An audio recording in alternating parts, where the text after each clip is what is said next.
예, 욥기서 19장 26절 말씀 함께 봉독하겠습니다. 내 가죽이 벗김을 당한 뒤에도 내가 육체 밖에서 하나님을 보리라. 아멘. 네, 이 욥기서 전체의 제목은 육체 밖에서 하나님을 보리라 하는 제목입니다. 어, 아무런 잘못이 없는 의인이라고 1장에 나오는 그 욥이 고난을 당하는 내용인데 아마 저희 같으면 원망도 하고 불평도 하고 또 염려도 하고 그랬을 텐데 이 욥은 오늘 19장 26절에도 밝히고 있지만 내가 이렇게 고난당하는 것이 어려움이 해결되지 않고 죽게 되더라도 나는 내 육체 밖에서 하나님을 볼 것이다. 부활 신앙을 고백하는 그런 내용이죠. 그래서 제목을 육체 밖에서 하나님을 보리라 이렇게 제목으로 함께 은혜를 나누겠습니다. 먼저 개요 부분을 제가 교재를 올려드렸는데 보시면 욥기는 의인이 고난당하는 것에 대해서 기록한 내용이죠. 그래서 1장과 2장, 마지막 42장을 제외하면 전부 시의 형식이에요. 운문 형식입니다. 친구들이 와서 위로하고 뭐 책망하고 그런 거에 대해서 욥이 믿음으로 고백하고 그런 내용들이 담겨 있죠. 이 욥기서는 대략적으로 한 4,000년 전에 기록되어진 그 내용이다 이렇게 보고 있습니다. 단순히 고난 속에서 인내하라는 얘기가 아니라 하나님을 경외하는 인생에 대해서 고난과 믿음의 관계가 어떤 것인가, 그리고 사단의 존재와 사단은 무엇을 가지고 공격하는가, 목표가 뭔가, 또 하나님의 주권적인 경륜에 대해서도 밝히고 있는 내용입니다. 욥의 이름을 따서 욥기라고 붙여졌는데 이 욥이라고 하는 이름의 어근은 아람어에서 파생했다고 볼 때는 아바, 돌아오다. 그래서 회개한 자라는 뜻이 있고요. 둘째로 히브리어 아에브, 미워하다에서 파생했다고 볼 경우에는 박해받는 자라는 뜻이 있다고 합니다. 그래서 욥기의 저자는 미상이라고 보고 욥은 아브라함과 같은 족장 시대의 인물로 추정이 됩니다. 물론 이제 세 가지 다른 기준의 기록 연대에 대한 배경도 있지만 아무튼 욥은 아브라함과 같은 아브라함, 이삭, 야곱 이런 족장 시대의 다른 지역에서 있었던 인물로 추정이 됩니다. 욥의 고향 땅인 우스를 중심으로 이 욥기가 기록되어졌는데 이 우스는 성경 기록들을 이렇게 참고해 볼 때 팔레스틴의 남동쪽, 가나안 땅의 남동쪽 또는 에돔 국경지대의 성읍으로 추정된다고도 합니다.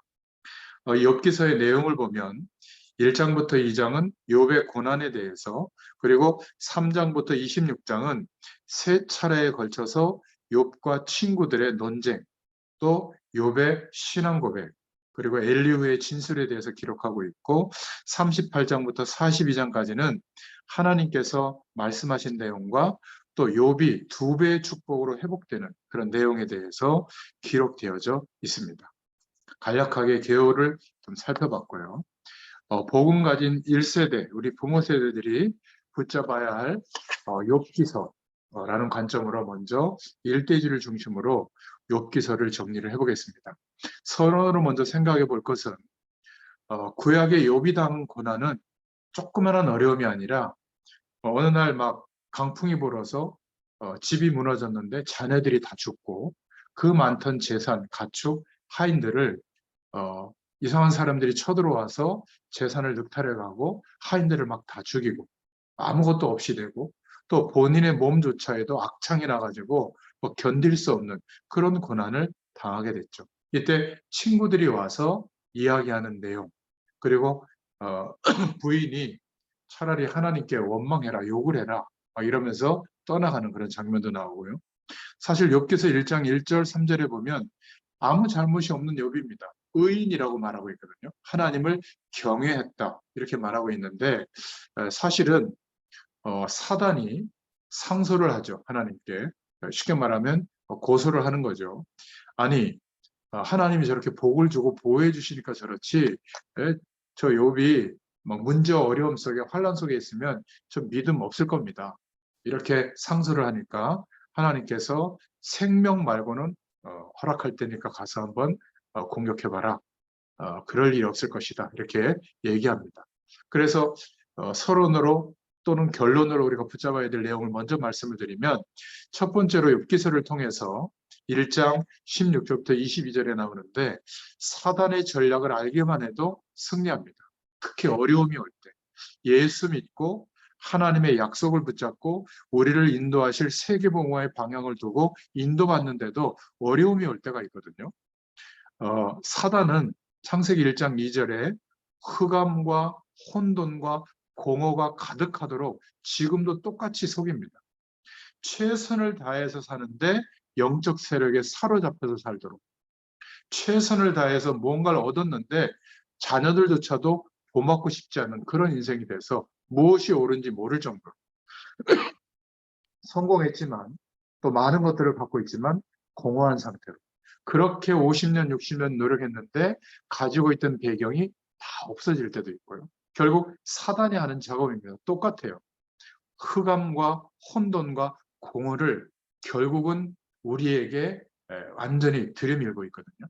창세기 3장 5절에 이 사단이 조용히 뱀을 이용해서 아담과 하와를 무너뜨립니다.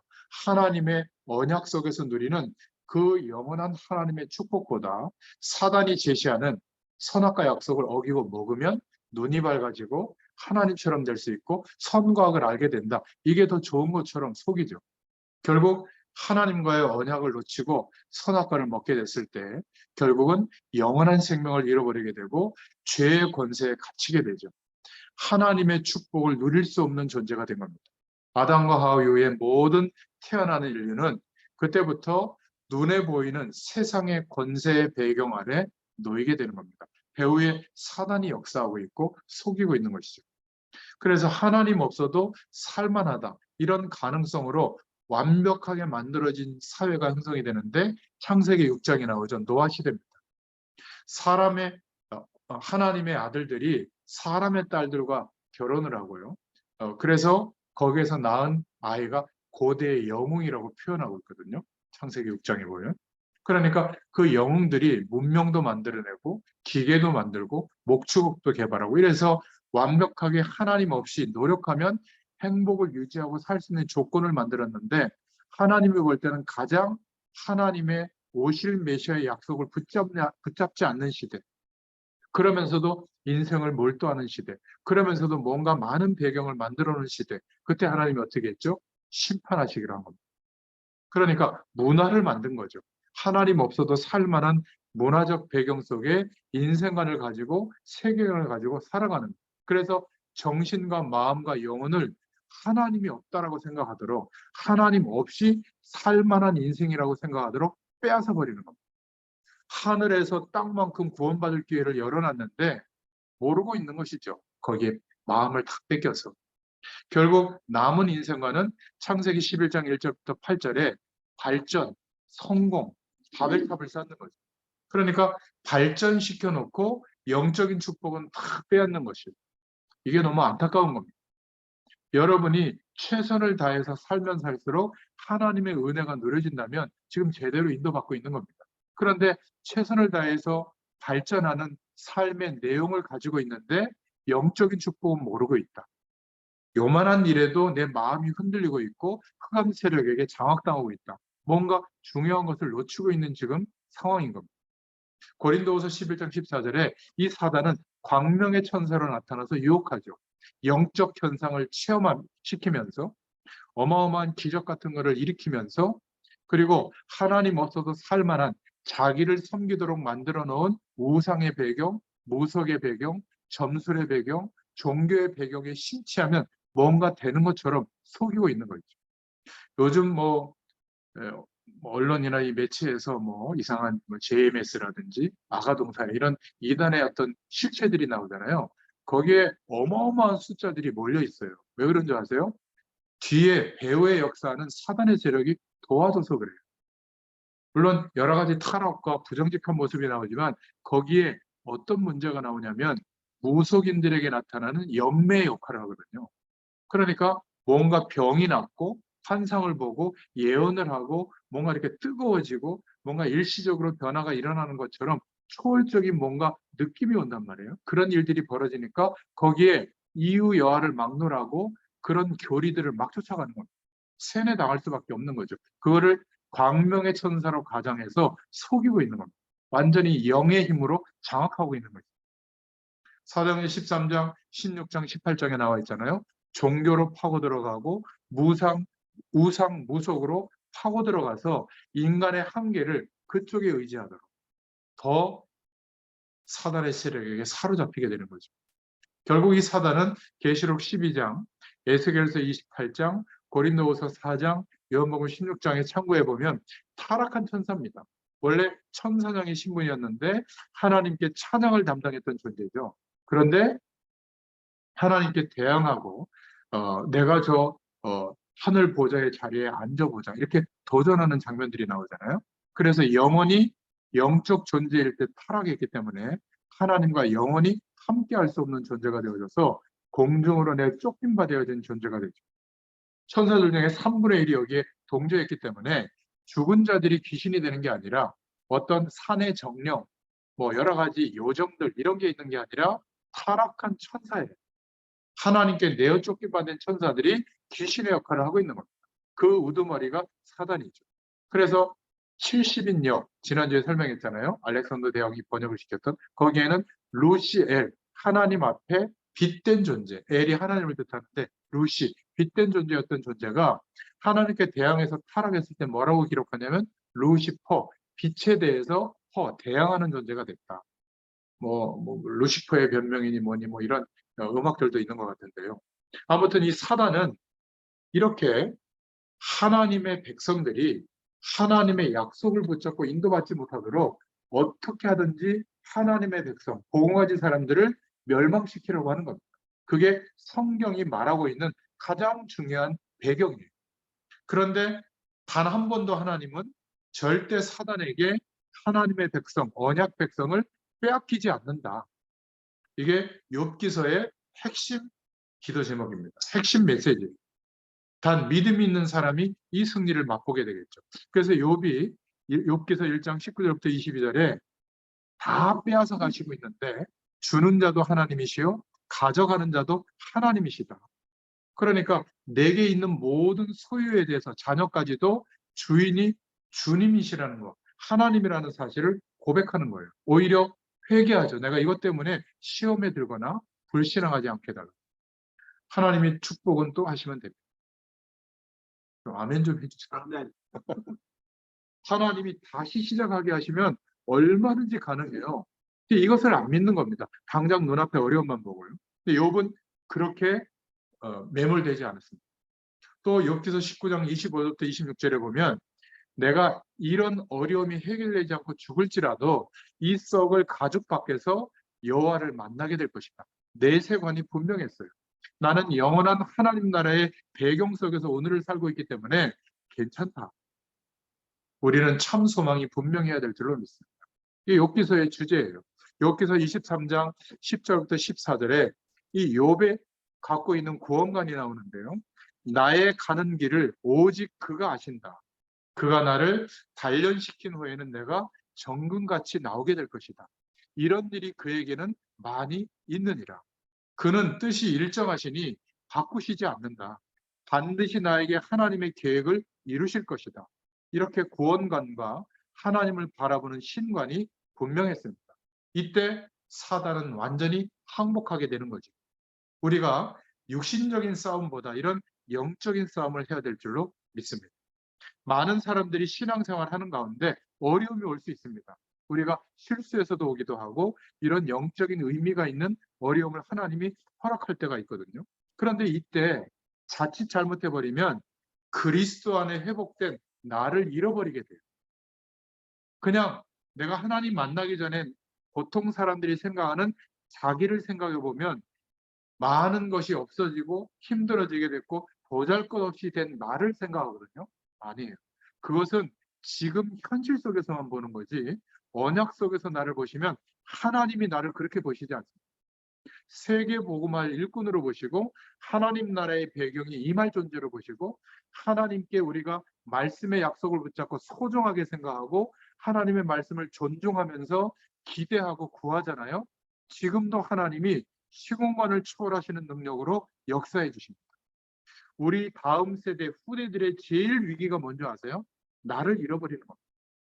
내가 하나님의 자녀인데 내 신분이 어떤 존재인데 내게 주어진 하나님의 권세와 예비된 축복이 어떤 것인데 이거를 잃어버리고 돈, 스펙, 전문성, 사회 속에서 내 위치, 우리 가정이 차지하는 어떤 경제적 소득의 어떤 계층의 범위, 또 내가 가지고 있는 전문성, 이런 것만 보면 나를 잃어버리는 거예요.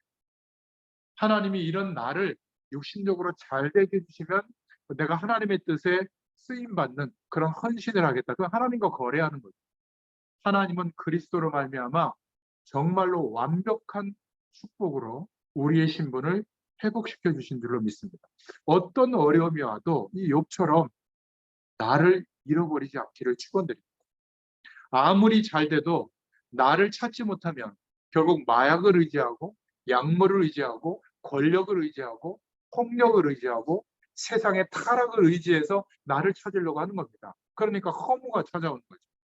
여러분, 참된 구원관이 시작되면 중요한 응답은 그때부터 다시 시작됩니다. 세 번째로 이 욥은 복음과 하나님의 언약을 제대로 가지고 있었죠. 요한일서 3장 8절에 하나님의 아들이 오신 것은 무엇을 하려고요? 마귀의 일을 멸하려 하십니다. 마귀의 일은 뭡니까? 처음이나 지금이나 똑같아요. 흑암, 혼도, 공허로 가득 차거든요. 모든 민족에게 복음이 증거되어지면 끝이 오는데 자기 사단의 세력과 그 3분의 1의 귀신의 세력들은 영원히 지옥에 갇히게 되거든요. 영적 감옥에. 어떻게 하든지 모든 민족에게 복음이 증거되지 못하도록 연명하려고 지금도 역사하고 있는 겁니다. 복음 가진 자들을 위협하고 속이는 거예요. 구약에는 직접 공격했지만 이제 완성된 복음의 축복 속에 회복된 신약 시대 이후에 우리는 공격할 수가 없어요. 속일 뿐이에요. 더군다나 욥기서에 말씀하고 있는 것처럼 하나님은 언약 백성을 절대 사단에게 내어주지 않아요.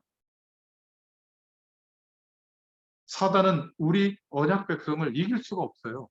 이게 욥기서의 주제입니다. 아무도 너희를 송사하지 못할 것이다. 로마서 8장 31절부터 39절에 나오죠. 왜죠? 그리스도께서 승리하셨기 때문에 죄와 사망의 법, 사단의 세력을 다 깨트리시고 영원한 몸으로 부활하시는 순간 그 부활의 생명이 우리에게 임하게 된 거거든요. 너희를 대적하지 못할 것이요 송사하지 못할 것이다. 누가복음 10장 19절에는 내가 너희에게 뱀과 정갈을 밟으며 모든 원수의 능력을 제어할 권세를 주었노라. 그래서 우리가 예수님의 이름으로 믿음으로 기도할 때 저주의 배경이 꺾이게 되는 줄로 믿습니다. 너무나 안타까운 것은 구약과 신약이 완전히 다르거든요. 근데 아직도 시내산에 머물러 있는 사람들이 많아요. 그래서 기도원 이름도 주로 시내산 기도원이죠. 원래 갈보리산에서 다 이루셨잖아요. 죽으시고 부활하심으로. 그러면 우리가 신약 시대 이후에 성령의 시대를 산다면 기도원 제목도 이 간판도 갈보리산 기도원 이래야 맞아요. 그렇잖아요. 천주교에서는 아직도 십자가에 예수님이 못 박혀 있어요. 안타깝잖아요. 부활 승천하는 지금도 성령으로 역사하시는 성모 마리아, 어머니 마리아만 완벽한 모습으로 있죠. 저는 그 부분이 좀 동의가 안 되더라고요. 지금 우리가 믿는 예수님은 아기 예수이거나 십자가에 매달리신 예수가 아니라 부활하신 예수. 지금 우리와 성령으로 함께 하시는 주님을 체험하고 누리게 된 줄로 믿습니다. 그래서 성령의 임재, 성령의 내주, 그러니까 성령께서 하나님이 임하셨다. 이것은 구약시대에 있는 표현이고요. 성령의 내주, 우리 안에 함께 하시는 성령을 바라보도록 성령을 소멸하지 마라. 이런 말씀은 주로 신약에서 말하고 있죠. 우리는 완전한 하나님의 축복 속에 하나님의 구원을 받은 줄로 믿습니다. 그래서 그리스도로 말미암아 예수님께서 십자가에서 승리하시고 난 뒤에 사단이 저와 여러분을 절대로 송사할 수 없어요. 그리스도로 말미암아 사단이 저와 여러분을 대적할 수가 없어요. 이게 성경의 가장 중요한 메시지입니다. 그러면 어떻게 되죠? 두 배의 축복이 임하는 겁니다. 어려움을 잘 견뎠더니 하나님이 이전보다 나중에 심히 창대하리라 친구가 얘기했던 말처럼 그 말이 아니에요.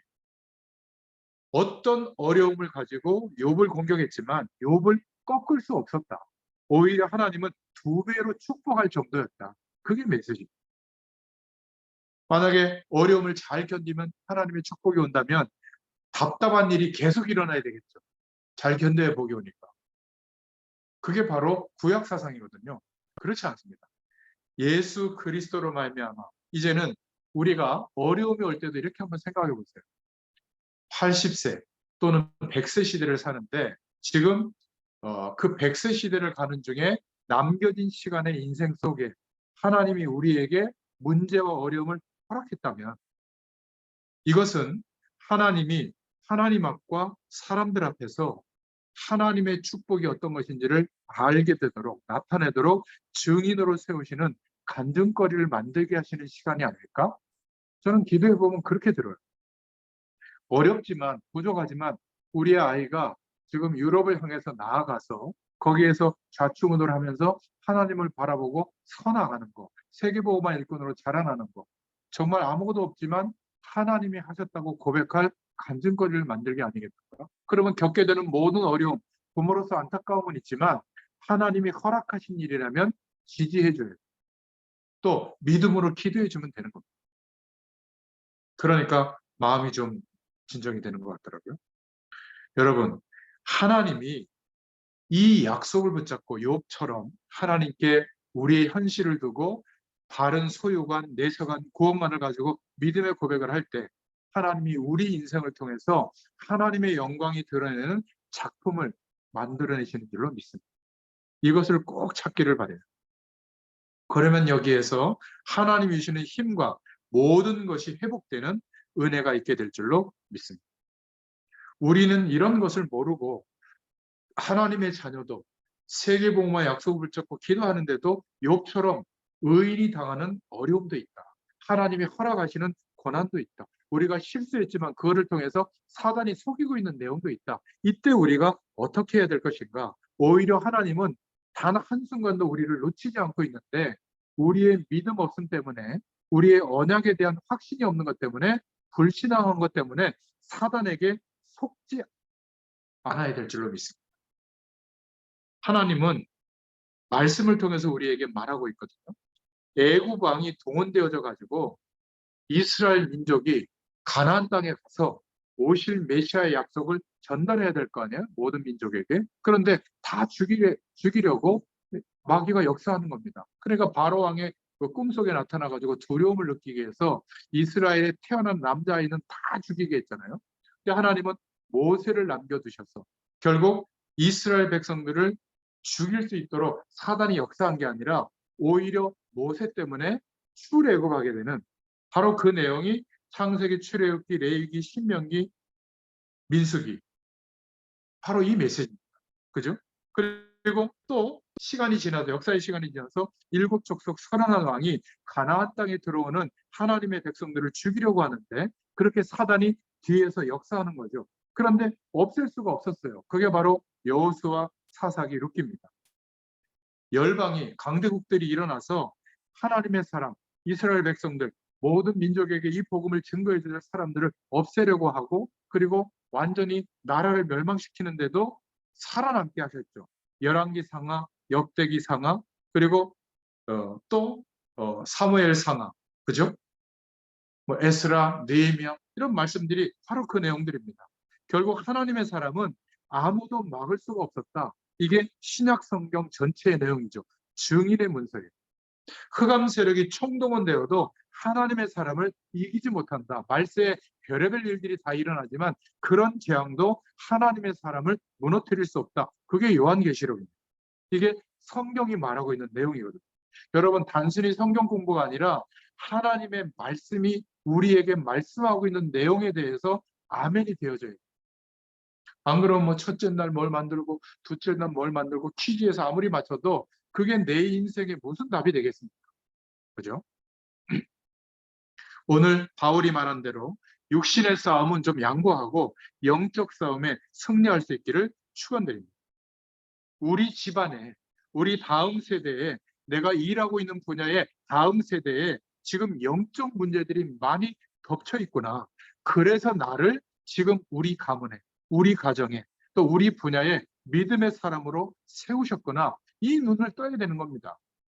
여러분, 돈 벌기 위해서 일하면 어느 날 비참해질 거예요. 내가 돈의 노예로 살아가나? 이 세상의 부품인가? 일하지 않고 저 부모를 잘 만나서 막 대그룹의 자녀들은 막 몇 수십 조를 쓰잖아요. 여러분, 삶의 의욕 떨어지지 않습니까? 뭐 법을 아무리 어겨도 다 풀어주잖아요. 우리는 빵 하나 훔쳐 먹어도 뭐 징역 가요. 그래서 막 자괴감이 들지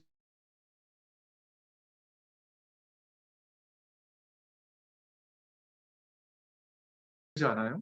세상을 봄이 됐으니까 그거 어떻게 있습니까? 이러면서 시계 또 몇 억짜리 사야 되는데 없잖아요. 하는 뭐 스포츠카 몰고 다녀야 되는데 없잖아요. 그럼 어떻게 되겠어요? 온갖 방법을 동원해서라도 그런 배경을 가지려고 노력해서 가지면 뭐합니까? 저는 너무나 실망했어요. 보수, 진보 똑같아요. 약간 좀 합리적으로 법을 어기든지 너무 무자비하게 법을 어기든지 그 차이지. 그래서 결국은 돈이에요. 그거 가지고. 여러분 보셨죠? 저희가 살고 있는 저희 교회, 안양에 있는 교회 그 뒤편에 모든 땅 개발되기 전에 이순자 씨 땅이었다고 그래요. 거기 아파트 대단위 단지가 다 들어가고 돈이 막 얼마나 몇 조가 아마 들어간지 모르겠어요. 그런데 보세요. 결국은 죽잖아요. 그죠? 요즘 뭐 그 손주가 나와가지고 뭐 유튜브로 막 올리면서 뭐 비자금 막 떠들고 뭐 마약 하다가 잡혀가고 그러는데 창피하지 않습니까? 그래도 국가의 존경받는 어른 대통령을 지내셨던 분인데 돈이 아무리 많으면 뭐 하겠어요?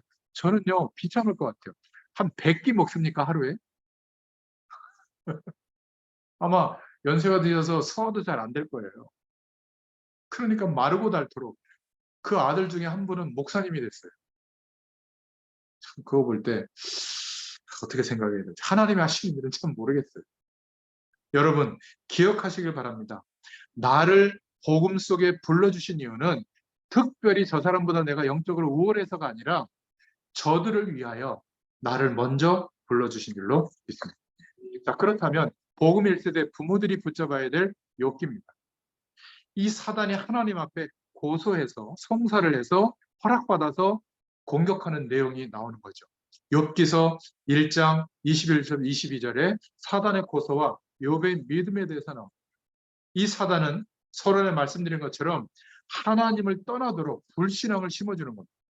거기에 걸려들면 결국은 죽게 되죠. 원죄 아래 놓이게 됩니다. 태어나는 모든 인류는 한 사람도 빠짐없이 하나님을 만나야 되는데 만날 수 없는 원죄 아래서 출생하게 된 겁니다. 영이 죽은 상태로 태어난 거죠. 생명이 없이. 결국 생명이 거듭나야만 다시 태어나면 되는데 우리가 그런 인생을 만들어낼 수 없잖아요. 그래서 우리 대신 죽으시고 부활하신 그리스도의 일, 그 일이 이루어지도록 재창조의 능력으로 역사해 주신 겁니다. 구원받은 길을 모르도록 창세기 4장 1절부터 20절에 복음을 모르도록 종교를 가르치고 결국 창세기 6장에 위에서 떨어진 자 사단에게 사로잡히는 네피림 시대를 만든 거죠. 아무리 노력해도 바벨탑이 쌓아져도 헛수고의 인생이 되도록 이렇게 살면 완벽하게 망합니다.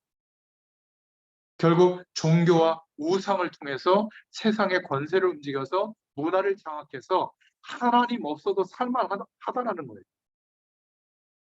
우리가 황인종인데 뭐 그렇게 미백하고 막 저는 그 용어도 모르겠어요. 뭐 무슨 주사나 뭐 가스를 쏘면 그렇게 막 환해지고 하얘집니까?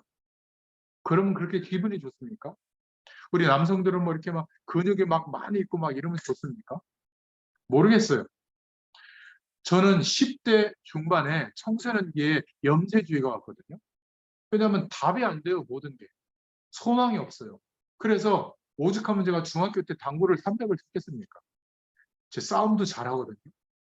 뭐 포카, 고수도 뭐 이런 거 세상에 타락하는 조건 거의 당구 300 수준으로 합니다. 그것도 청소년기 공부 빼고요. 왜냐하면 답이 없으니까 죽고 싶더라고요. 열심히 살아서 뭐하냐. 어느 날 제가 복음 속에서 내가 누구인지, 인간이 도대체 어떤 존재인지, 어떤 축복으로 살고 있는지 이걸 알게 된 거예요. 체험을 하게 된 겁니다. 저 어떻게 되겠어요? 완전히 바뀌었어요. 그러니까 세상을 담쌓는다가 아니라 이 세상의 배경이 장망성, 장차 망할 성을 짓고 있는 것과 같구나. 그러면 이 속에서 내가 사는데 하나님 나라의 배경을 가지고 공부하고 하나님 나라의 배경을 가지고 하나님이 살아계신 것을 드러내는 삶으로 응답받아야 되겠구나. 이렇게 지금 살아가고 있거든요. 큰 목표를 하는 게 제 목적이 아니라 목회자로서 이 복음에 대한 증인으로 서서 단 하루를 살더라도 이 축복을 증거하는 게 목회자의 사명입니다. 돈이 좀 없으면 어떻고 사회적 지혜가 좀 없으면 어떻습니까? 지금 제가 현장에 와서 말씀 신문을 보니까 거의 복음 몰라요. 예수, 그리스도, 성령 다 알아요. 그런데 복음의 능력 없어요. 세상에 끌려다니고 묶여 있어요. 세상을 거절하는 게 신비주의거든요. 우리는 세상을 거절하는 게 아닙니다. 세상을 끌어안고 변화시키는 사람이 되어야 될 줄로 믿습니다. 내가 사는 이유, 하나님의 비전과 언약 속에서 내가 사는 이유를 다음 세대에게 말해줄 수 있는 인생관이 있어야 돼요. 11조 떼먹어서 너 경제적으로 문제 올 거다. 성경은 그렇게 말한 적이 없어요. 그건 구약시대의 사상입니다. 예배 안 드리면 문제 온다. 그러지 않아요. 하나님이 누구신데. 그렇다면 하나님과 함께하는 이 축복을 어떻게 누릴 수 있는 것인가? 우리가 경험한 것을 증인으로 전달해야 될 거 아니겠습니까? 욥이 지금 그것을 신앙 고백으로 말하고 있는 겁니다. 이 사단의 괴계는 뭐냐? 가장 큰 목적은 하나님의 백성을 공격하는 겁니다. 신약에는 속이죠. 권세가 껴있기 때문에 건강도 건들고 재산도 건들고요. 믿는 자가 잘 사는 것을 싫어합니다. 하나님의 영광이 나타나는 것을 극도로 싫어하죠. 그래서 사고도 나고 병들게도 한 거예요. 욥은 흔들리지 않았습니다. 이렇게 하시는 거, 가져가시는 이도 하나님이시고 내가 올 때 빈손으로 왔는데 여러분 간 속에 몇 억씩 넣고 가는 사람이 있습니까? 화장할 때 다 태우던데 요만한 클립 하나도 다 놓고 가요. 너무 그렇게 악착같이 막 붙잡고 막 벌벌 떨고 그러지 마시기 바랍니다. 절대로 어려움이 왔어도 속지 마세요. 사단에게.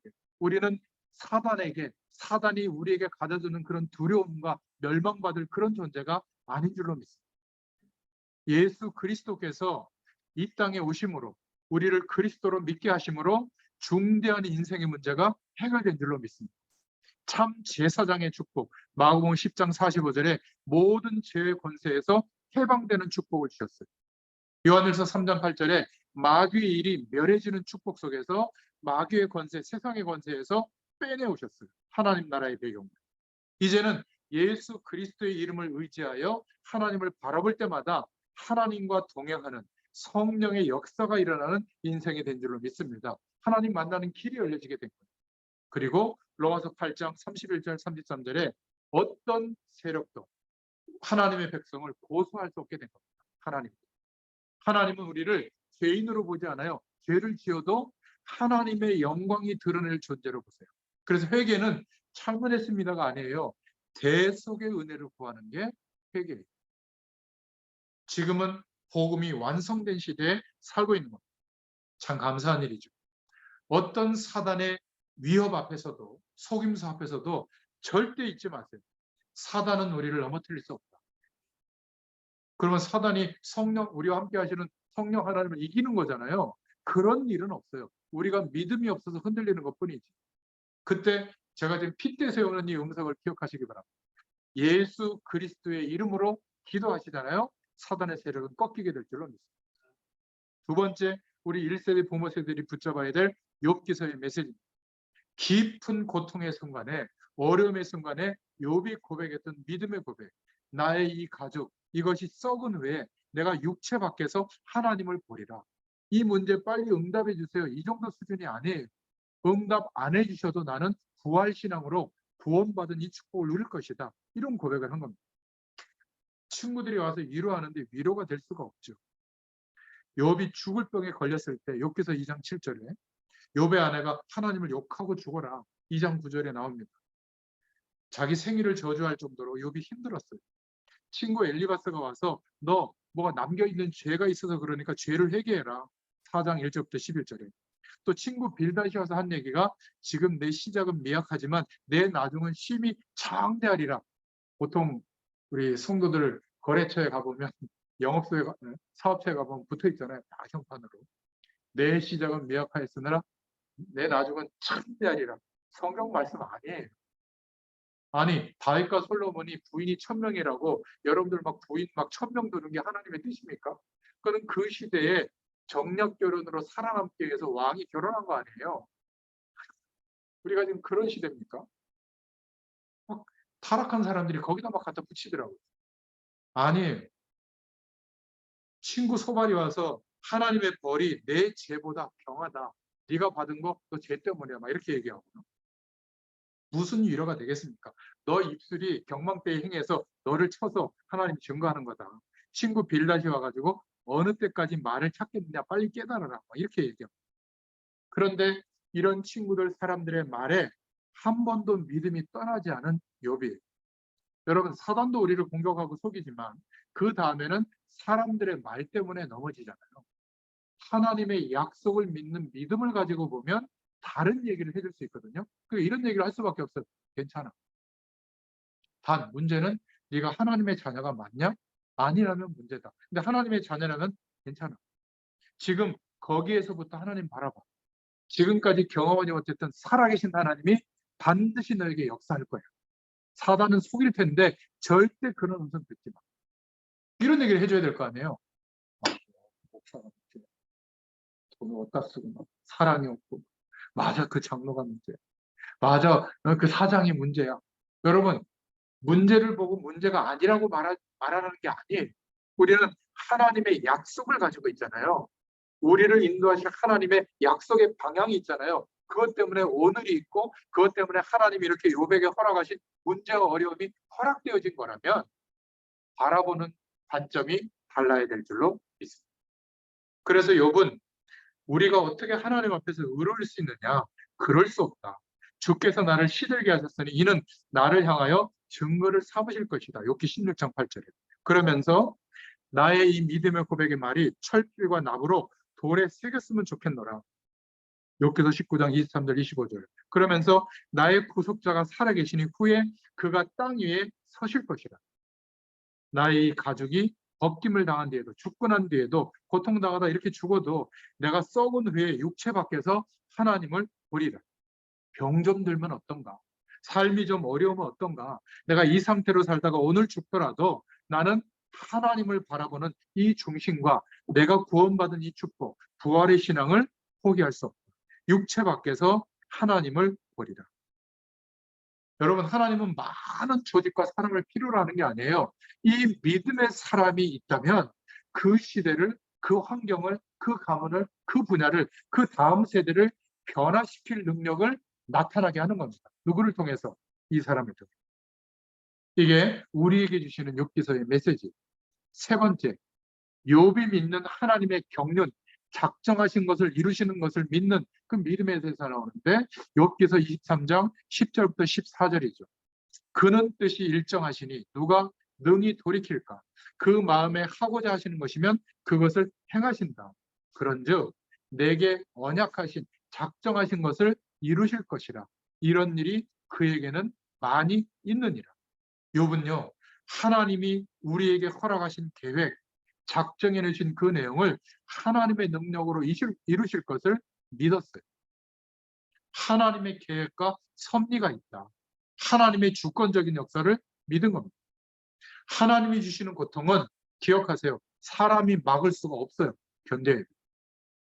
하나님이 주시는 축복도 사람이 막을 수가 없다. 사람의 말과 의학과 과학은 도움은 되지만 인간을 구원할 수 있는 내용이 아니에요. 어려움이 왔을 때 사람의 말과 의학과 과학적 지식은 그 어려움에 대한 하나님의 답이 되지 않아요. 그렇게 어려움을 허락하신 하나님의 응답은 따로 있는 겁니다. 그렇지 않겠어요? 그래서 욥이 대답합니다. 나의 의를 빼앗으신 하나님, 나의 영혼을 괴롭게 하신 전능자의 사심을 가리켜 맹세하노니 나의 생명이 아직 내 속에 완전히 있고 하나님의 기운이 내 코에 있느니라. 27장 1절부터 3절에 다 병들어서 죽게 됐는데 뭐라고 고백하고 있냐면 하나님이 지금도 나와 함께 하신다. 참 대단하죠. 그가 내 길을 감찰하지 아니하시느냐, 내 걸음을 다 세지 아니하시느냐. 욥기서 31장 4절에 그가 나의 걸음과 인생을 세신다. 중요한 것은 하나님이 작정하신 것을 이루신다. 중요한 경륜에 대한 신만을 갖고 있었습니다. 하나님의 경륜을 고백하는 욥은 더 큰 믿음을 갖게 됐죠. 23장 10절부터 14절에 아마 욥기서의 말씀들은 어려움을 당할 때 설교 말씀을 통해서 우리 주회종들이 이런 말씀들을, 성경 구절들을 말씀하셨을 거예요. 23장 10절에 나의 가는 길을 오직 그가 아시나니 그가 나를 단련하신 후에 내가 순금같이, 전의 성경은 정금같이 나오리라.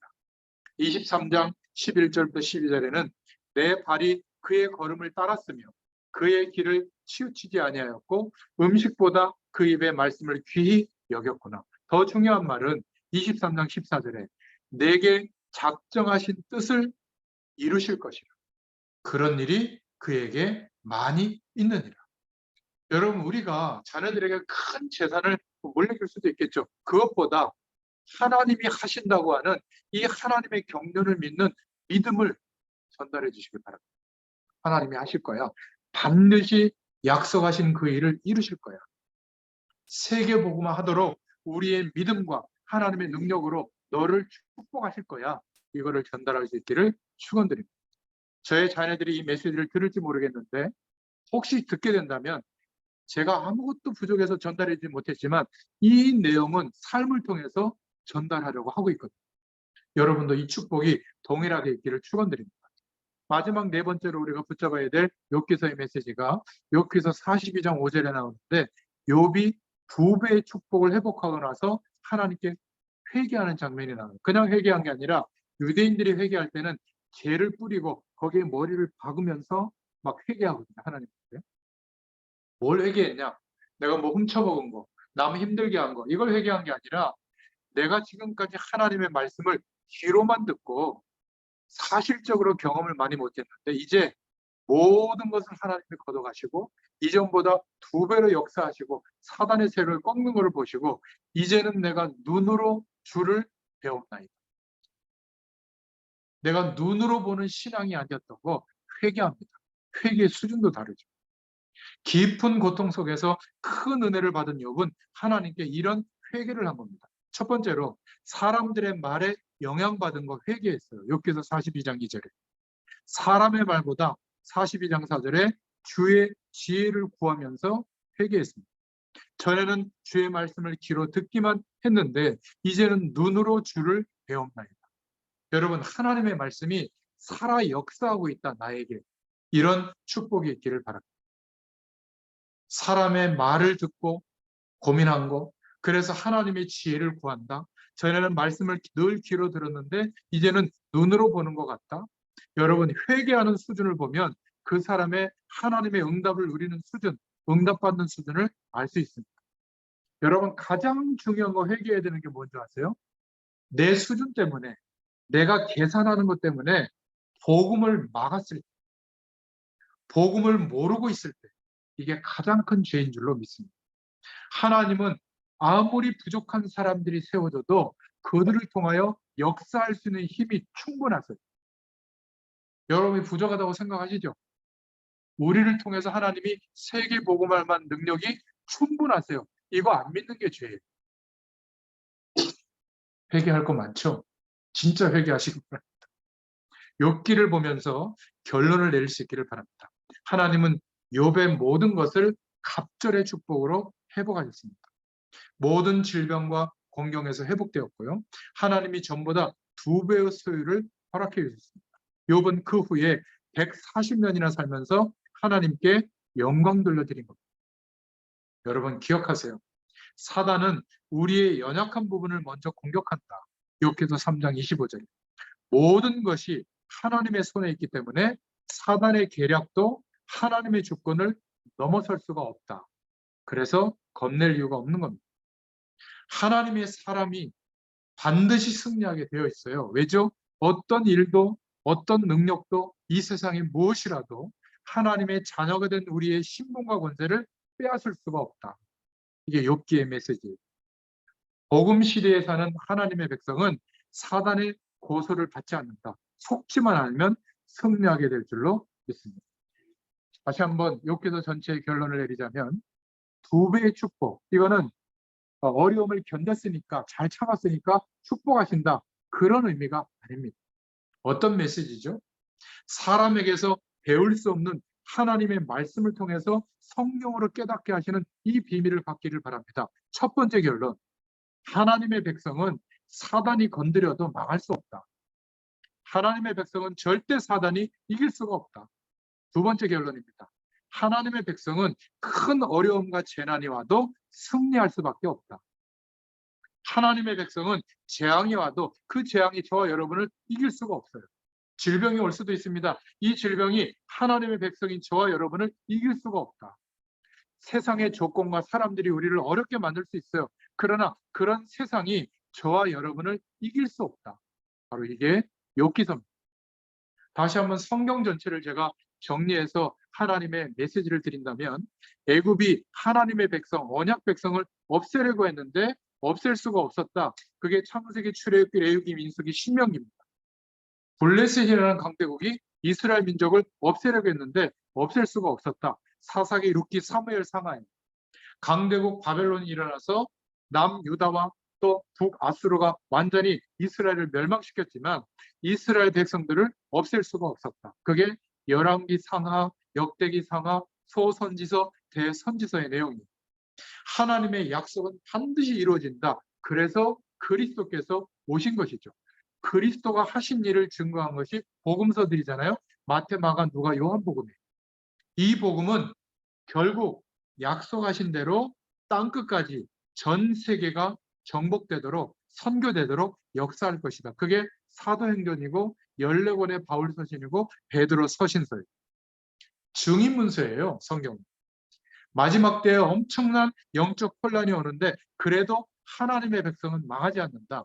요한계시록. 이렇게 성경을 보는 눈이 열리게 될 줄로 믿습니다. 여러분, 서론에 말씀드린 그 욥기서의 응답을 어디에서 찾죠? 우리의 지금 현실 상황 속에서 하나님의 말씀에 대한 답을 찾을 수 있기를 바랍니다. 어려움이 와도 더 큰 축복이 예비되어져 있다는 것. 로마서 16장의 인물들처럼 말씀이 우리에게 소중해지고 존중이 되고 아멘이 되어진다면 세상 많은 기준으로 각인되어지고 뿌리 내려지고 체질되어진 것들이 그때 바뀝니다. 믿음의 사람이 될 줄로 믿습니다. 여러분, 지금 응답이 없어도 괜찮아요. 진짜 응답은 이 믿음이 회복되고 난 뒤에 옵니다. 지금 좀 가난해도 어려워도 괜찮아요. 서론의 이 응답, 결론의 응답을 꼭 붙잡고 기도할 수 있기를 바랍니다. 하나님이 능력을 주실 줄로 믿습니다. 지금까지는 우리의 머리와 세상에서 살아왔던 경험으로 공부하고 일했다면 이제는 하나님이 주시는 이 능력으로 공부하고 일한다면 세계복음화 가능합니다. 우리를 통해서 가능합니다. 복음 가진 저와 여러분들에게 쌓여있는 우리 속에 뿌리 내려진 말씀은 그 언약은 반드시 성취될 줄로 믿습니다. 욥기서 42장을 읽으면서 여러분 하나님이 여러분에게 주시는 주의 음성을 들을 수 있기를 축원드립니다. 기도하겠습니다. 하나님 감사합니다. 오늘도 주의 말씀을 통하여 우리에게 말씀하시는 그 은혜와 응답을 받게 하심을 감사합니다. 그리스도로 말미암아 하나님의 자녀된 우리의 이 축복은 우리의 소유와 구원과 내세관이 믿음 안에서 신앙 고백이 되어진다면 어떤 저주의 세력도 넘어뜨릴 수 없고 어떤 세상 배경도 우리를 이길 수가 없는 줄로 믿습니다. 이 믿음의 사람들이 요소요소에 세워져서 이 말씀 운동이 회복되어질 때 하나님의 사람들이 일어나는 함께 연합해서 세계복음화할 수 있는 그 응답이 각 처마다 이 말씀을 붙잡고 기도하는 모든 하나님의 백성들의 처소마다 하나님의 응답이 일어나도록 역사하여 주시옵소서. 예수님의 이름으로 감사하며 기도드렸습니다. 아멘. 감사합니다.